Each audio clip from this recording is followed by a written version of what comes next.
Tonight, we give you an extraordinary and exclusive view, not for the faint of heart. Action 7 News Anchor Royal Day takes a ride on top. That's right, top of the Sandia Peak tram. I don't know how she did it. Nope. Tonight, she introduces you to the people who literally keep the tram moving. Our city.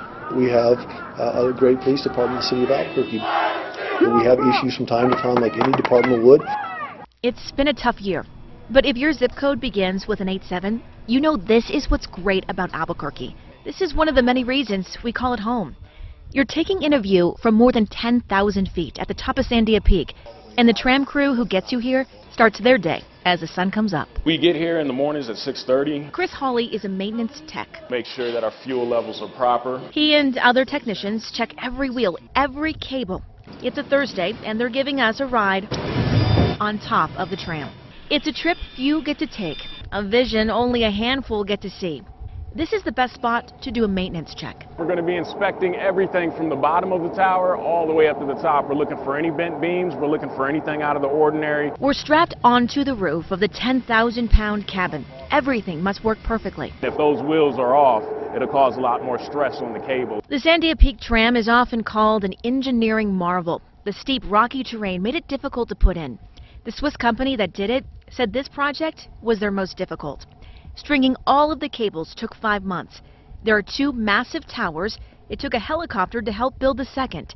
Professionals need specific skills to keep the tram moving along the 2.7-mile route. Right now, there are 2 maintenance technicians on the outside of the tram. We have Chris here on the roof and Clay up there on the carriage. We're now stopped. Clay needs to change a wheel. Here's our view. So he's going to pull up to this slack carrier to a spot where he feels comfortable. And here's his. And then he's going to do the amazing act of climbing into there. We strapped a GoPro camera to his helmet. He's close to 1,000 feet from the ground. This is an office with an extraordinary view, not for everyone. You got a problem with heights, I definitely would not recommend this. But they're used to it. After a while, yeah, it's just background. You're too focused on what you have right in front of you, and that's too important. You know, you don't want to hurt anybody, you don't want to drop anything. Everything has to go smoothly. And it has gone smoothly for decades.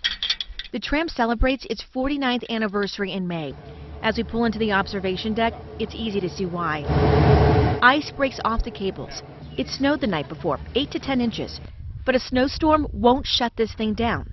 Wind will. If we get a 60-mile-an-hour headwind or anything more than about 45 miles an hour on a cross, then we don't feel comfortable putting customers on board there. On this day, not even a strong breeze.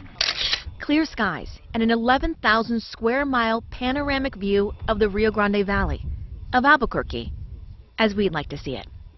Reporting from on top of the tram, I'm Royal Day, KOAT, Action 7 News. Some beautiful views. Construction on the tram originally took 24 months plus testing. It took its first riders up Sandia Peak in 1966. Now the tram is one of the most popular attractions in central New Mexico.